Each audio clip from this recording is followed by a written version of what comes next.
Well, happy Wednesday, everyone. Welcome to the weekly Bible study. All right. Sorry. Oh, that's okay. That is A-OK. So I got Erin here with me. She's the expert on all these things. I will be quizzing her. No, I'm not quizzing her. But yes, tapping into her knowledge and her insight on, what did we say the topic was?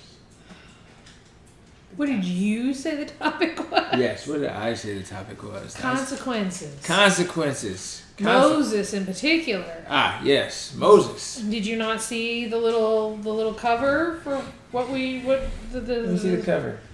Well, now it won't show. Okay, fine. So we're going to talk about consequences using Moses as an example. So if you see the cover, then you can... There you go. Moses looking over into because he couldn't enter. Oh, yep. That is the... that's the lesson. But that's not the whole lesson. Because the whole lesson actually ends really in the New Testament. We talk about consequences. When I think about the word consequences, I think about, was it Daffy Duck? Yes, Daffy Duck, because he had, what did he do? Oh, there was a genie in a lamp, and the genie said something like, oh, if you do that, there will be great consequences. And then Daffy Duck says, consequences, as long as I'm rich. But then there was the consequences. See, I don't remember that at all. Oh, okay. I think I missed that one. Okay, that's before your time. I am older than she is. Different decades, in fact. Different decades. So 3.5 years. Well, right. But it's a different decade still. 3.5 years. I was born in the 70s. 3.5 years. All right, fine. Okay.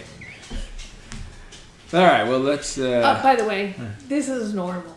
We're not just putting on a show. This is normal. It's not a show. You do this all the time. All right. So, we're going to be coming out of Numbers when we get started, but let's start off with prayer. And then as people join us, we'll welcome them. And we'll invite them to go back and see the earlier parts of the broadcast if they missed any of it. But let's pray. Dear Lord, thank you for this day. Thank you for this opportunity. Thank you for technology and the wisdom to use it in the right way so that hopefully we can bring honor to you and spread your word. Please help us to not only understand that there are consequences to our actions, but that there is, with you, there is redemption on the other side. There's possibility and hope of redemption, even if there is not so with man. All right. So, you want to start with the scripture, or you want to start with just the broad question? Uh-oh. He's got his shirt on backwards. It's on. All right. Okay, so let's start with the broad question. What do you think about when you think of consequences? So I think of Daffy Duck, among other things. But what do you think of? If we're going to go there, there's that cartoon of Daffy Duck putting his bill back on because he talked back to his mama. Oh, so that is as a consequence. Yeah. Hey, you went to Daffy. Anyway, all right. I got to put my feet up. Okay, put your feet up. Or not. Okay, there we go. All right. All right. So consequences. So Daffy Duck gets slapped, and he ends up having to turn his bill back around. Well, I think the biggest point that when we think consequence, we always think bad. Okay. Just like people mistake critique for criticism. Okay, there's consequences to everything. Okay. Every decision you make, going right, going left, traffic, no traffic, speeding, not speeding, there's consequences. Whether it's good or bad, there is a result to that action and or decision. So I think we need to remember that there are both good and bad consequences. Okay. It's not, consequence is not it is not by itself a positive or a negative thing. Okay, so it's just what is the result. Okay. It's the equal sign. All right. So not necessarily a vector associated with it, just a quantity of something. It can be good, bad. Okay, I buy that. Let's see. So when I think of consequences, I do think of that. I also think of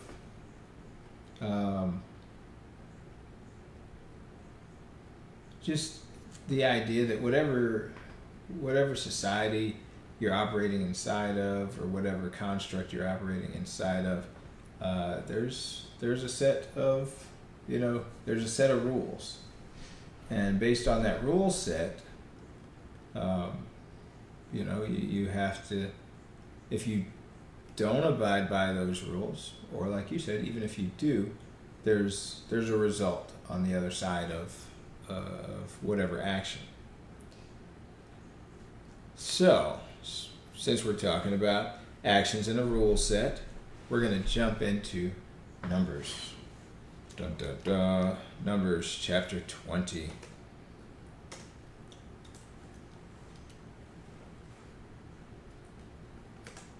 And the title I get, the subtitles within the scriptures, Water from the Rock. Water from the Rock. And so here it is, the Israelites, they are... Phoebe? The Israelites, they're complaining. They're like, hey, this is no good. And this was a kind of a repeated thing. They get out of captivity, they get out of slavery, and they go a little while, and it was better back when, and why did you bring us out of slavery only to let us die here? So this is another one of those circumstances, and Moses is appealing to God to try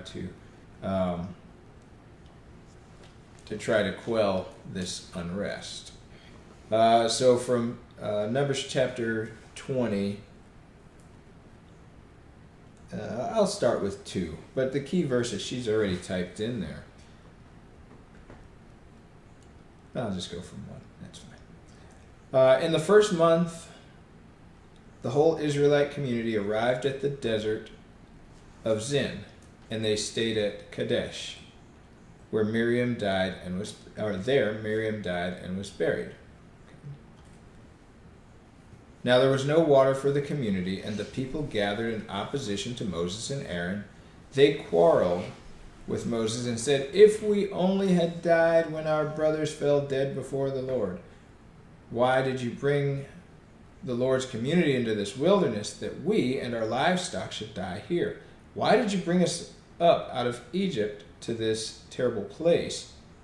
It has no grain or figs, grapevines or pomegranates, and there is no water to drink." And Moses and Aaron went from the assembly to the entrance to the tent of meeting and fell face down, and the glory of the Lord appeared to them. And this is where this is really where our lesson for today, discussion for today, begins. The Lord said to Moses, "Take the staff, and you and your brother Aaron gather the assembly together. Speak to that rock before their eyes, and it will pour out its water. You will bring water out of the rock for the community, so they and their livestock can drink. So Moses took the staff from the Lord's presence, just as he commanded him. He and Aaron gathered the assembly together in front of the rock, and Moses said to them, "Listen, you rebels, must we bring you water out of this rock?" Then Moses raised his arm and struck the rock twice with his staff. Water gushed out, and the community and their livestock drank. But the Lord said to Moses and Aaron, "Because you did not trust in me enough to honor me as holy in the sight of the Israelites, you will not bring this community into the land I give them." These were the waters of Meribah, where the Israelites quarreled with the Lord and where he was proved holy among them. All right. So as you look at yours, I know you got the any differences or notes that you have about that scripture before we dive into it? Okay, so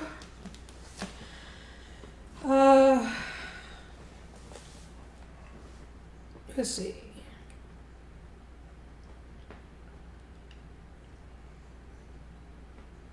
Sorry, I yawned. All right. Tell the rock. Okay, take the staff, assemble the community, and before their eyes, tell the rock to produce its water. He will bring the water out of the rock, and thus enable the community to drink. He took the staff from the presence as he had ordered him. But after Moshe and Aaron had assembled the community in front of the rock, he said to them, "Listen here, you rebels. Are we supposed to bring you water from this rock?" Then Moshe raised his hand and hit the rock twice with his staff. Water flowed in abundance. Okay, "But you didn't trust on me. You will not bring this community." This is Meribah spring, or disputation. It was a dispute. Because of the quarrel. Right. Okay, where the people of Israel disputed with Adonai. So, not anything specific. As for notes, it says,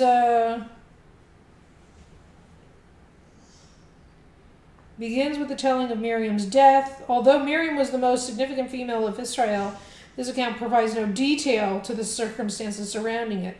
The reference to the whole community denotes a turning point for God's people as a new generation prepares to enter the promised land. Okay. And then on 12, "Because you did not trust me," once again Israel complains about the lack of water, and they direct their anger again at Moshe and Aaron, as was their habit. Both prophet and priest fell prostrate before God at the tent of the meeting. God had instructed Moses to take Aaron's rod and speak to the rock, and instead he struck it. Adonai graciously provided the water, but for his lack of trust, he would not enter the land. So, except that it wasn't a lack of trust, in my opinion. Okay, go ahead. He was angry. He was, that's right. And he was angry at the people, not at God. Right. But he was angry at the people. Okay. And at the same time,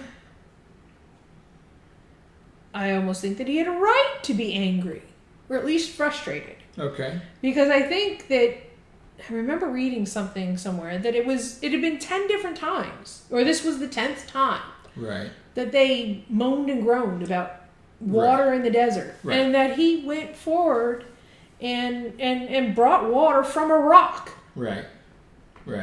So it wasn't his lack of trust, it was their lack of trust, but his anger at their lack of trust caused him to disobey God.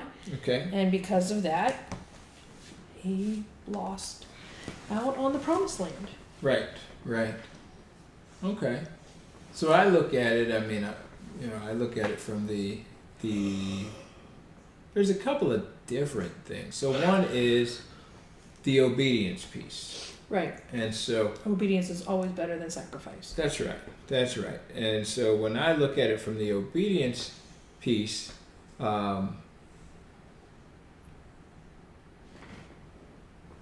God told Moses to do a thing in a way. Right. He said, "Speak to the rock." There was this, in my version, your version, same.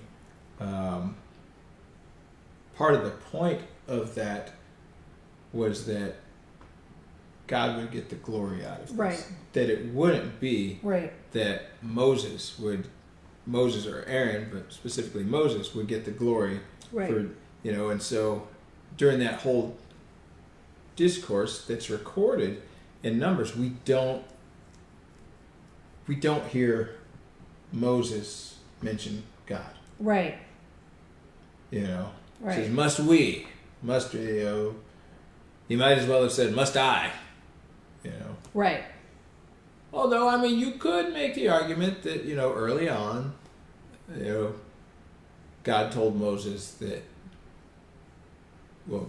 God would be, God to Moses, and that Moses would be as God to them. God wasn't going to speak to the people except through Moses. So, okay, but still, God told him to do a thing. Right. I told you to do something. He told him to do a thing in a way, Mm-hmm. in order to highlight that, the glory of God. Another thing I look at is the idea that God's judgment is, he's impartial with his judgment. Moses was the high priest, so he didn't get any special favors. No. He was the prophet. Aaron's the high priest. But I'm sorry. Yeah, you're right. But yes, no special favors. You're right. And it's funny you say it that the way you said it about God saying to do it in a specific way. There's a T-shirt or a little one of those cliche things on the wall that we. And it says when it doesn't work the way you think it should do it when it doesn't turn out the way you think it should, do it the way your mama told you. Right. Sure. That's right. And, in that your parents tell you to do it a certain way for a reason. Right. Because you're trying to reinvent the wheel, and Right. that's and I get that's childhood, that's adolescence, that's testing. Part of it's testing the boundaries, but if there is a better way to do it, then great. Right. But that doesn't mean there's always a better way to do it. It's true. That's true. And every time you want to do this, it comes along like this, you're basically reinventing the wheel. Somebody has joined us. Is that Brittany? It is Brittany. Hey, Hi, Brittany. Welcome to the ride. Literally. But yeah, you've literally reinvented the wheel, and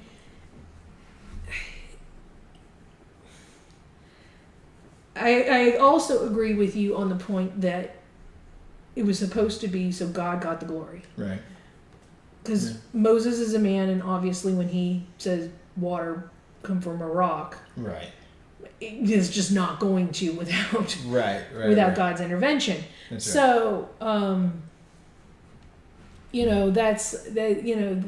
would have given God the glory on that, but at the same time, then again, this is before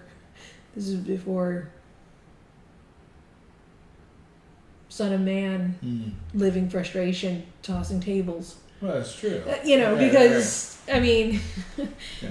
That's pretty annoying. That 9 times already Yeah. you've spoken to a rock and brought water from the dry earth, and yet you still complain, and you still doubt, and you still Okay. Pick up the sock. Pick up the sock. Pick up the sock. Right. So, Brittany, to catch you up, what we've been talking about is consequences.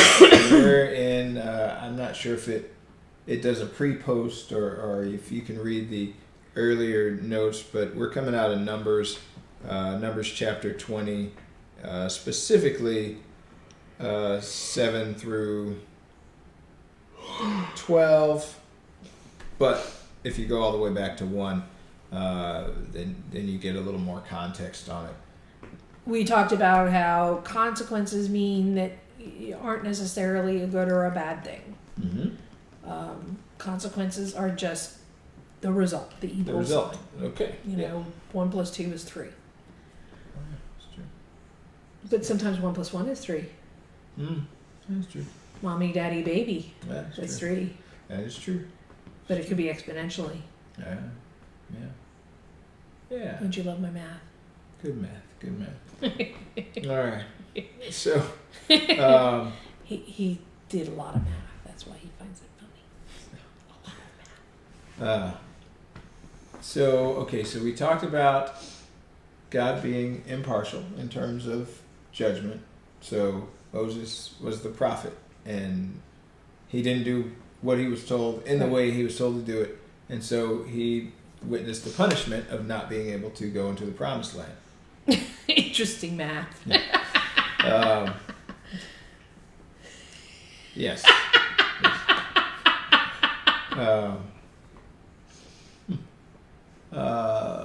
And the other piece was the way.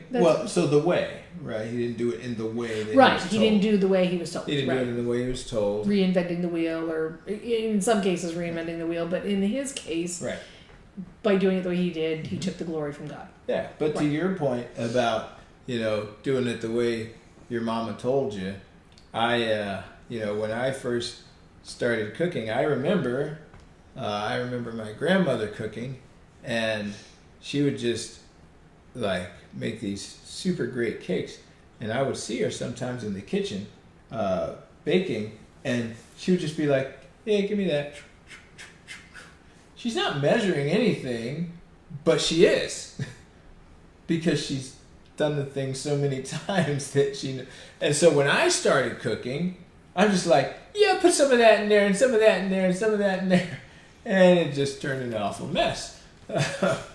And so then I just started using a recipe book, and I just, 1 little teaspoon, and maybe someday I'll get to the point where I'm just like, yeah, throw some of that in there, throw some of that in there, and it'll be like, what's that movie with the 3 fairies and the girl that Sleeping Beauty. Right, and they're just like, woo, and then cake. Yeah, I don't know. But you got Well. Oh, it just, it's funny because my Italian stir fry actually, I still make the other one too, but it started something, and then cake, Interesting math, and then cake. Exactly. That's the way we roll here.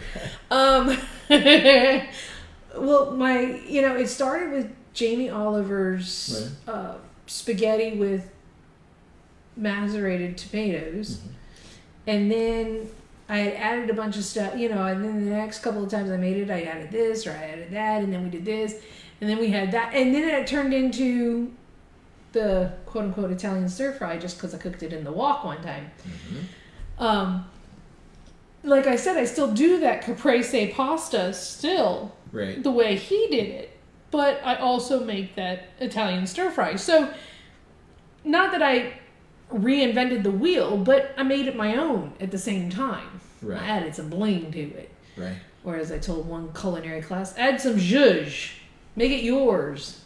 Zhuzh it up. Zhuzh. How do you spell that? That's a technical Yiddish word. Okay. Zhuzh. All right. Let's add some personality. Zhuzh. But anyway, like I said, I've made the caprese pasta, with the uncooked grape tomatoes and just the hot spaghetti.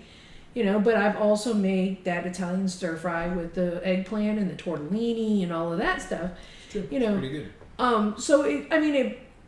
Once you have an idea of what you're doing, then yes, you can morph in and take some liberties. Right. But again, when I want to make caprese, I make caprese. Right. Now I have 2 recipes that started from one. Right. I have 2 now, and that's not necessarily a bad thing, but God had a very specific purpose in mind for Moses to do along the way. Right. For him to do certain things. So for him to not do. Right. No, you're ends up with a mess. Right. Because, and so what's, in this situation. Ends up with golden calves and such. Golden calves and this. The thing turned into powder that we have to drink, and, the ground's opening up to swallow the sons of Korach, and, all of these things that maybe were a snowball. Yes. I agree. So take the snowball and then take. I didn't mean to do that. Sorry. Moses' action and the idea of consequences and whatnot. So, at some point, Moses striking the rock, I could imagine, could be reduced in the eyes of the Israelites to parlor trick. Right. As opposed to act of God. Right. And so I think that's... Except that you still have the 9 times prior. You do have the 9 times prior, but... At that point, it doesn't make a difference. Right, and if they didn't believe at that point... Right. They already were arguing 9 times. That's right. And so now it's just, it could be reduced to parlor trick. And so then there's the consequence. And the consequence is, Moses, you're not going to be able to go into the promised land. And so then we see this bear out. But the question that I ask is, when we fall short, when we displease God, how do we handle it, right? And he didn't lose his position. No, he didn't. And he still talked to him face to face, and he still did. Now we have the benefit of Messiah. Right. So Moses didn't have that. That's true. He didn't, but he did have, the face-to-face conversations, and which is more than most of that's right. most of humanity has ever had. That's right. As a matter of fact,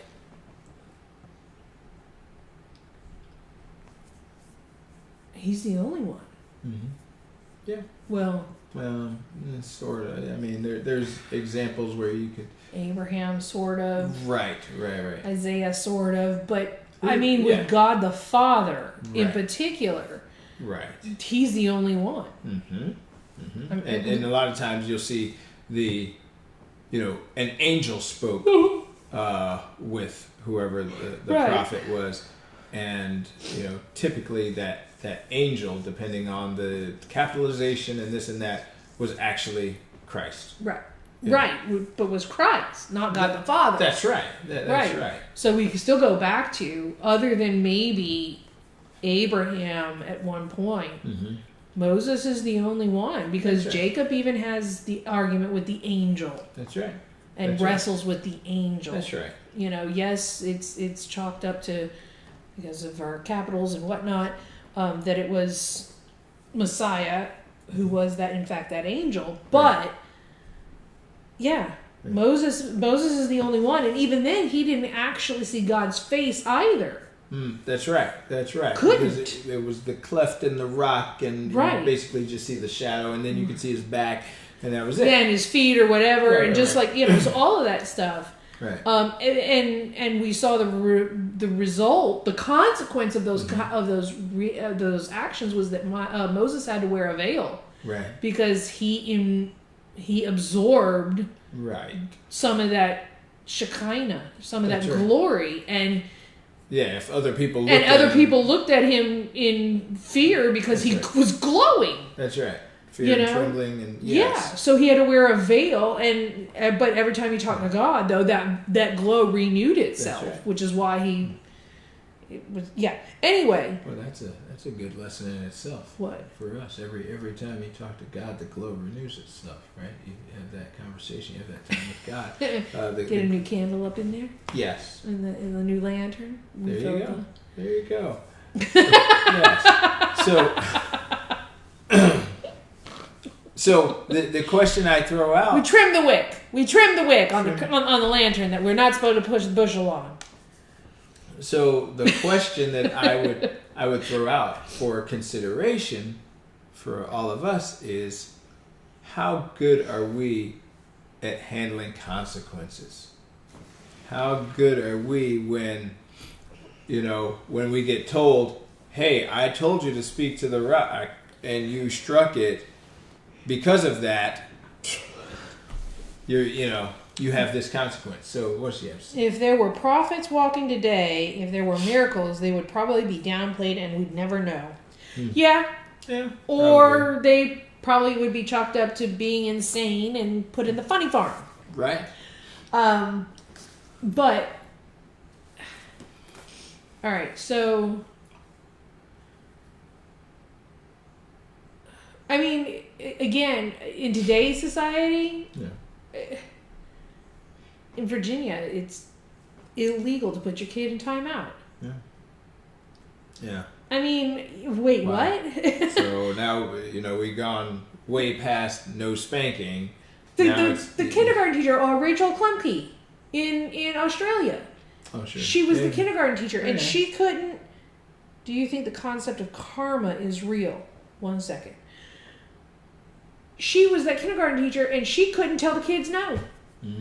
She was actually told she was not allowed to tell those 5 and 6-year-olds no. You can do this other thing. But you couldn't use the word say no. Right. All right, karma. So, is karma real? In the fact that doing good things tends to bring good things to you? Yeah. Sure. Doing the work of God gets you blessed? Yeah. Yeah. But not necessarily, because there's plenty of people that do bad things that are blessed. Right. Trump, for one. Sure. Has more money than... Yeah. Lots of people. Than, him. And Bloomberg. Yeah. Is a billionaire. Yeah. What has he actually done with it? I mean, I know he was the mayor, and a lot of people say he was a good guy. I don't know, whatever. But there's plenty of the Waltons. So, and I mean the real Waltons, as in Walmart Waltons, not the TV show. They're not great. Nope. But but they would be considered blessed, because they have money and wealth and power and all of these things. So is karma, good visits good and bad visits bad? But I mean, on the bad side, if you do bad things, do you think God punishes people for their actions here on earth? So I think... so while you're doing that, please take down, because we're going to go here in a minute, but Numbers 27 12. Numbers 27 and 12.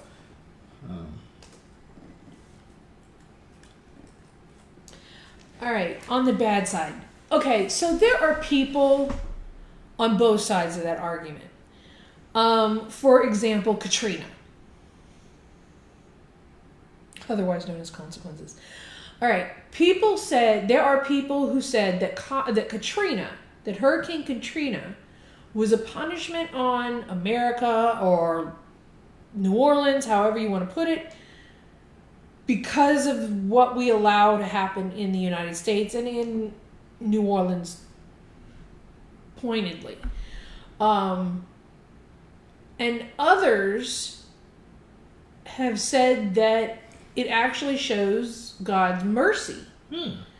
Because, for example, the levees didn't break until most of the city had evacuated. Oh, no, that's true. So that's mercy right there. Right. So I don't know. I mean, I guess it would come down to, are you an optimist or are you a pessimist? Yeah. Okay. But then that's also going to be, that same person is going to always assume that getting a critique is bad. Right. That consequence is bad. Mm-hmm. That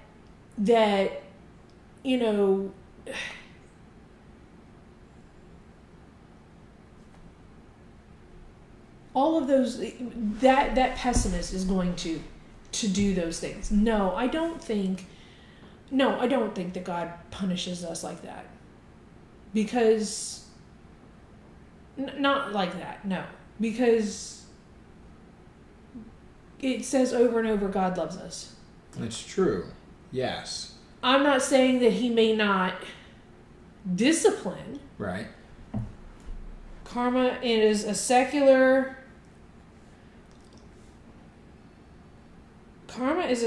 word, but I'd have to think that God sometimes interjects when he sees wrong. So here's a biblical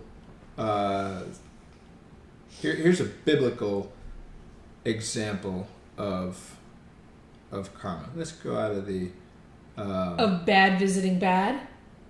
Yes. Okay. So, coming out of Galatians 6 and 7. And I'm using the Holman Christian Standard this time.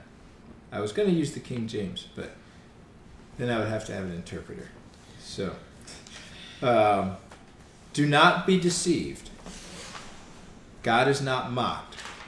For whatever a man sows, he will also reap. Because the one who sows to his flesh will reap corruption from the flesh, but the one who sows to the Spirit will reap eternal life from the Spirit. So we must not get tired of doing good, for we will reap at the proper time if we don't give up. Therefore, as we have the opportunity, we must work for the good of all, especially those who belong to the household of faith. So it's Galatians 6 and 7. What's yours say? And then I want to dive into that a little bit, because I think that is an informative one, and one of the words that I really want you to keep in mind, and us all to keep in mind, is, or the term, proper time.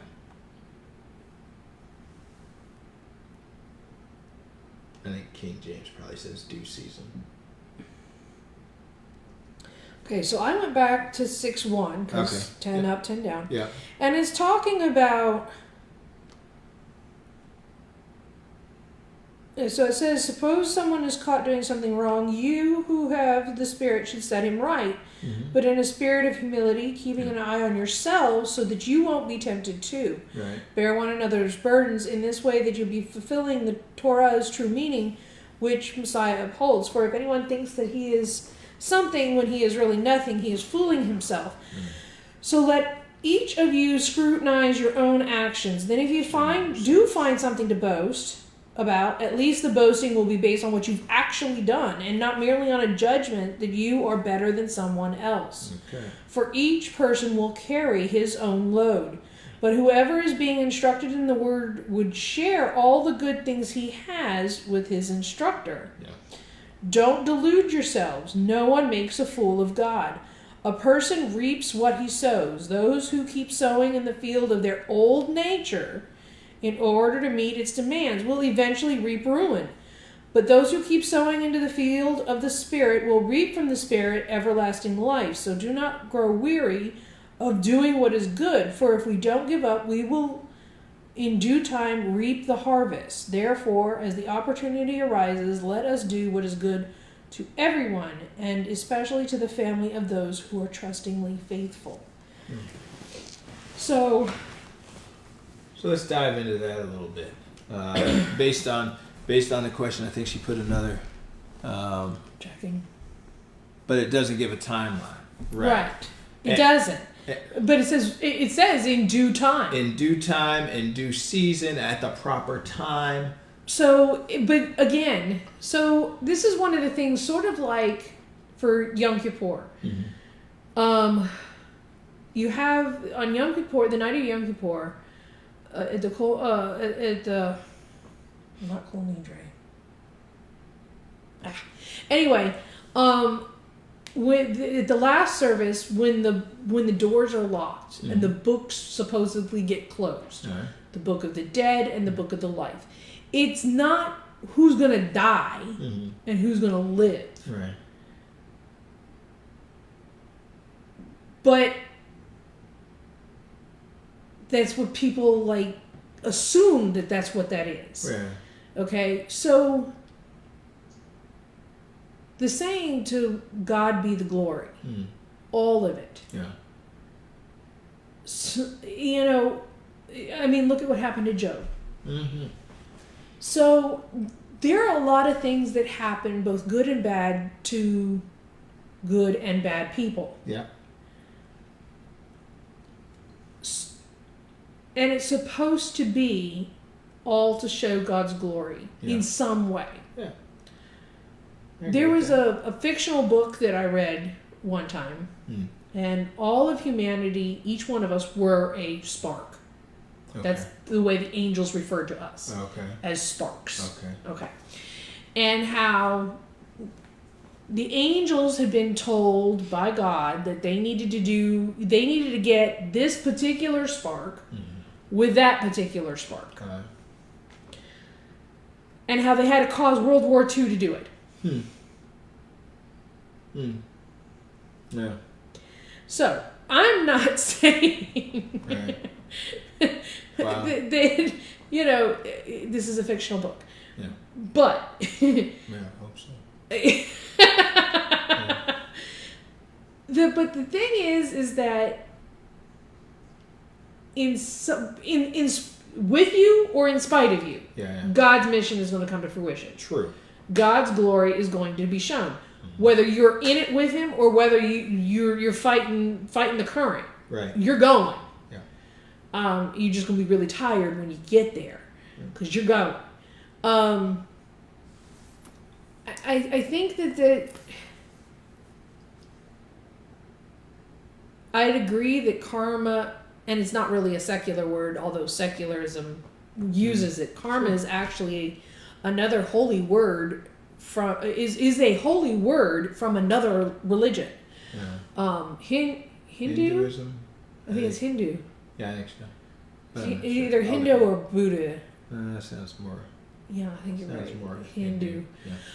But anyway, regardless, it's that it is. It's what you reap what you sow. Yes. So, but along with that, so in that we read how you reap what you sow, into the family, but we're also supposed to find the joy in being persecuted. Yeah. Okay, so in that you go, well, that doesn't make any sense. We're sowing love and kindness and faithfulness and all that other stuff, and people are going to persecute us for that. That is true. That is not the way karma is supposed to work. Right. Because we're supposedly doing something good, and we are getting bad in return. Yeah. Except that we have to remember that in the end, yes, the good is not here.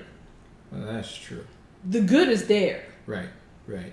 The good is sitting at the foot of the throne. Yes. With God saying, right, well done. Well done. Right. So yeah, that's where we're supposed to store up our treasures, is in heaven. That's the goal, is to be in heaven. So whether or not we're blessed here on earth, we have to remember what the end result is supposed to be. Absolutely. And that's going to go along with, though, the whole idea of break my heart for what breaks yours. Yeah. Not treating God like a vending machine. Right.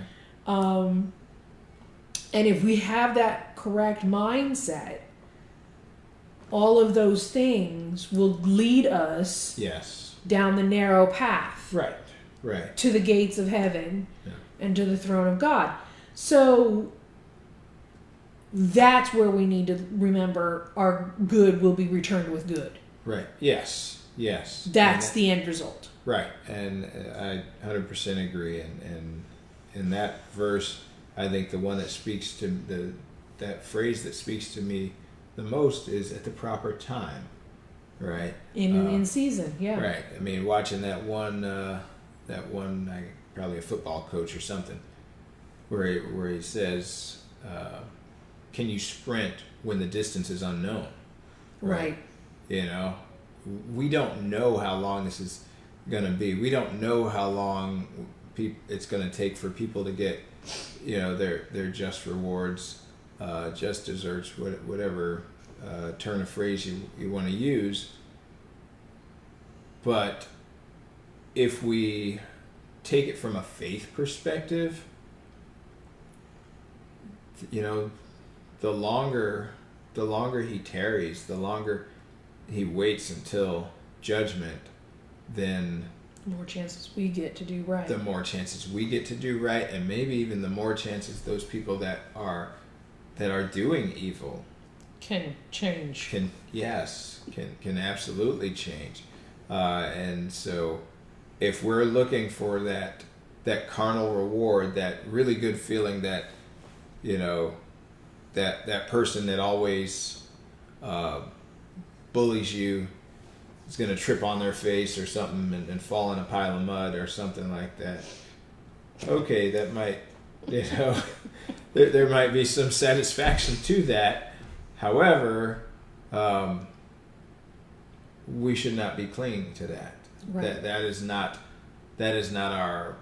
That shouldn't be our end goal, to say, oh yeah, I'm so glad, look at him, he fell on his face. Yeah.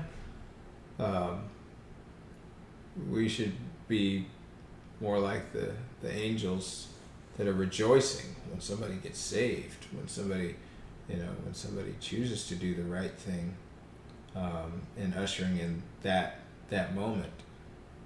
But I do want to go back to, this is obviously on topic with consequences, but going back to, what were we at, Numbers 27?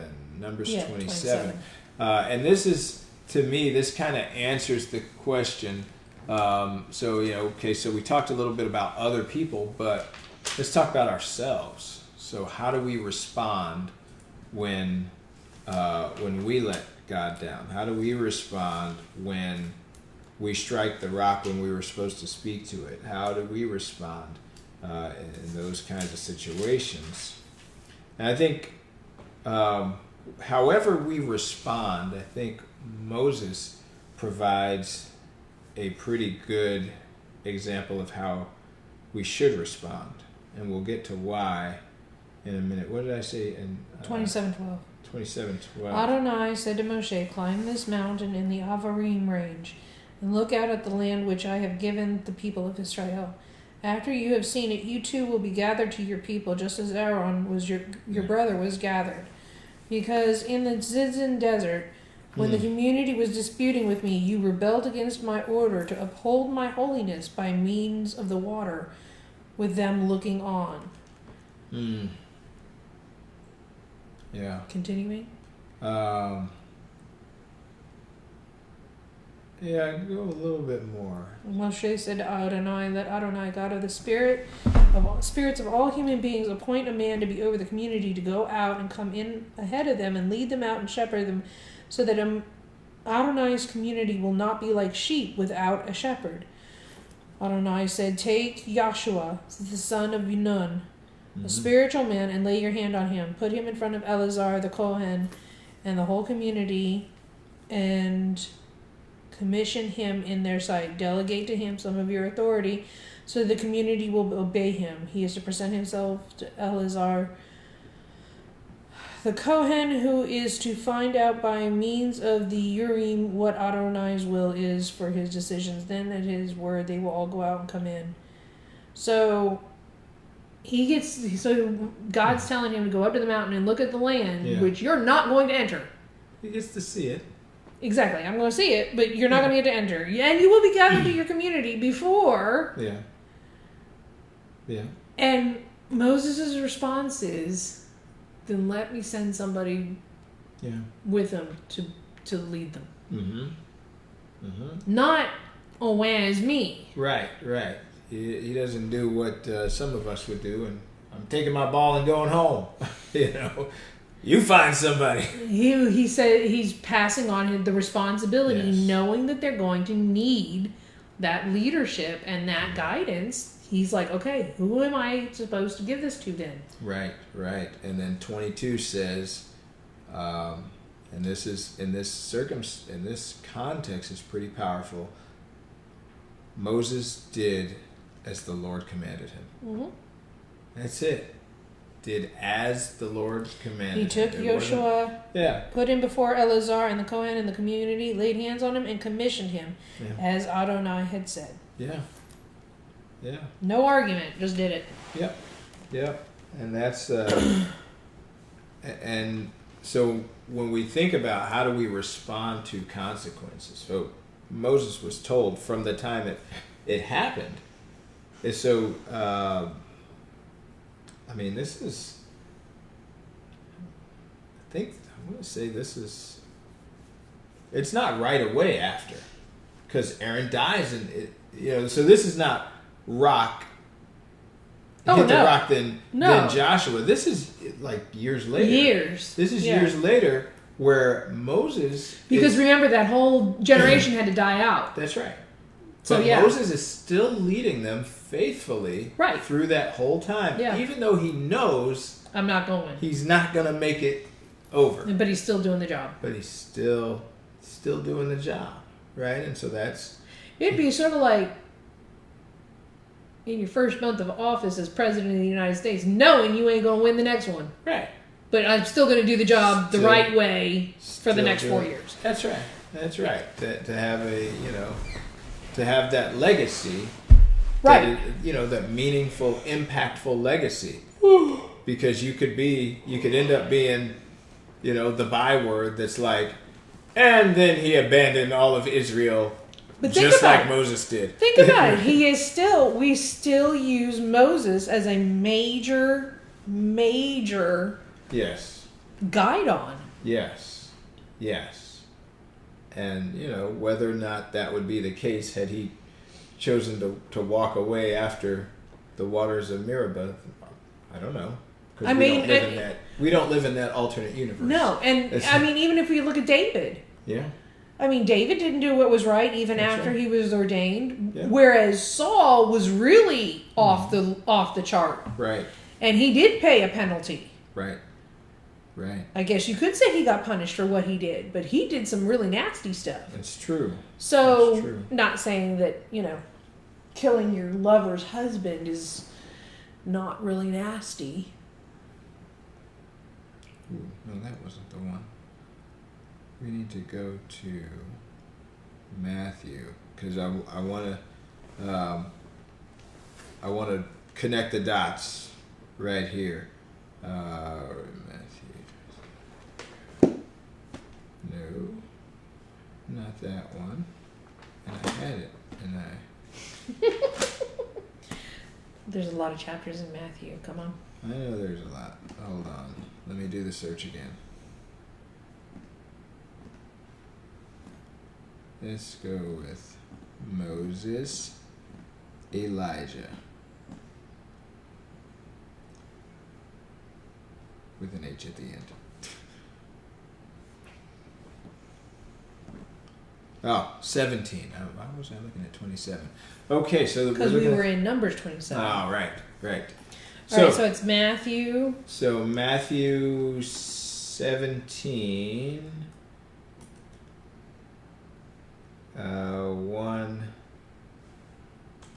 1 through 3. All right.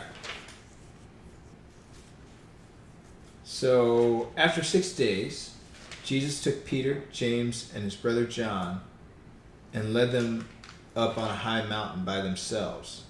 He was transformed in front of them, and his face shone like the sun. Even his clothes became as white as the light. Suddenly, Moses and Elijah appeared to them, talking with him.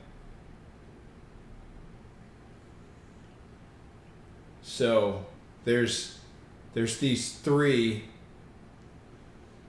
just central figures in this. There's Christ, there's Jesus, there's Elijah, and there's Moses. Moses, who was faithful despite knowing that he wasn't going to make it over. He's all through the book of Hebrews too. Yes. And so, so we talk about, okay, what are consequences? Do we have to deal with consequences? The answer is yes. The real question is, how do we deal with consequences? Right. Just like, how do we deal with fear? That's right. Deal with consequences. We deal with fear. With get knocked down, get back up. That's Get right. knocked off the horse, get back on. All of those things. Right. And then we see that there is a reward for the faithfulness. There's a reward, and maybe it's not in our lifetime. Maybe it's not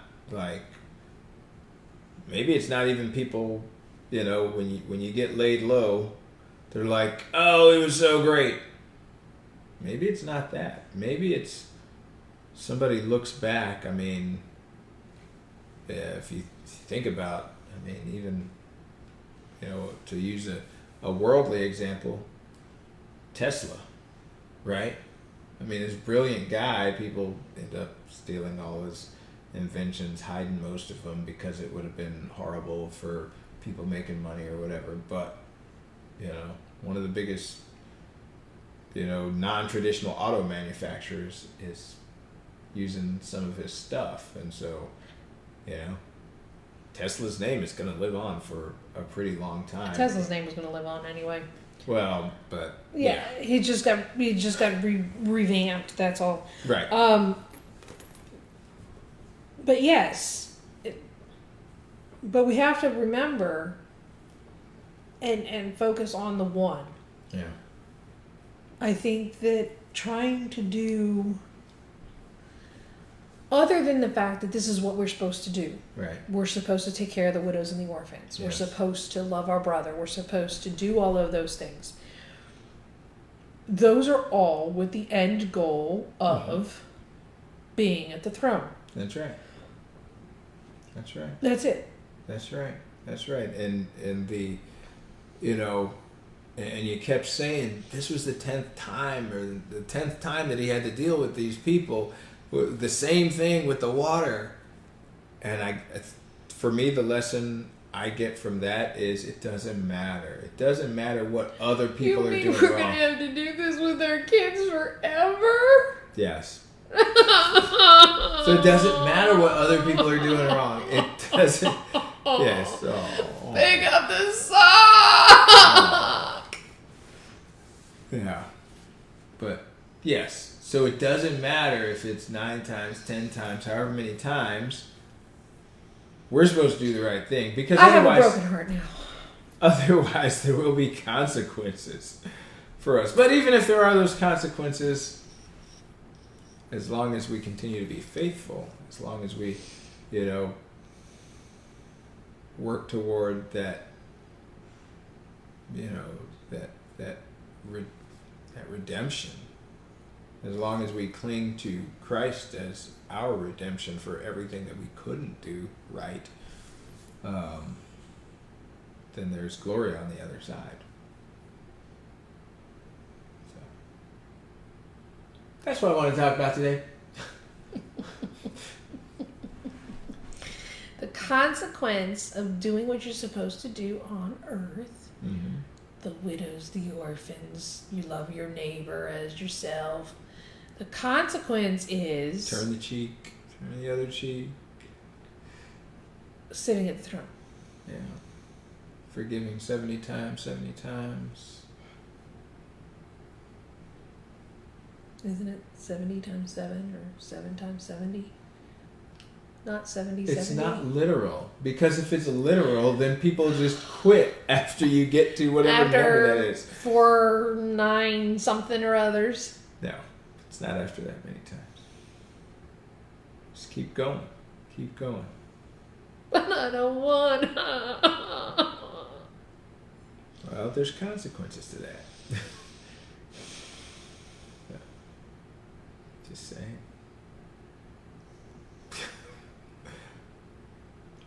But anyway. All right. Well, 54 minutes. 54 minutes. 54 minutes. We'll hang out for just a minute if there are any other questions. But hey, Thanks for joining us. Learn about consequences. Talking about consequences. I'm going to go pick up my socks, and then I wasn't actually talking to you about I know, but I still got to pick them up. Good. Yeah. Oh yeah, no, of course you're welcome. You're welcome. Always. Keep inviting people, keep bringing them back, and I did post the link at the beginning, so if you want to send that to somebody else, it's open. It's free and open. You don't have to be my friend. You don't even have to have a Facebook account. You can send that. That's pretty cool. Yeah, I know. That you don't have to have a Facebook account. Yeah. Not the Friday night ones though. Oh, okay. That one you have to be a friend. Oh, okay. Because I post that inside the God's appointed time one. Okay. But this one is a public, because it's public. Right. Because it's posted publicly, you do not have to have even a Facebook account. So it's at the beginning, and you can just click on that link, and you can text it to whomever. It does in fact work. I've had people try test it out and make it work, and I think even you did it, Brittany, with your mom. I think. Yeah, I think so. But anyway, I will try to remember to do that at the beginning of every one of them, so that you can send them to whomever or invite people in. So. Oh, that's good. What else? Church for City Church Opelika. It starts at 10 Central Time. You can watch it Facebook. You can watch it YouTube. Oh, but if you're, Oh, that's right. Redemption. Is it Redemption? Redemption? What about Redemption? No, the other one that's having Wes Whatnot come. Oh no, that's us. Oh, that is us. Yeah. So on March 6th, tune in City Church on the YouTubes or the what's the other one?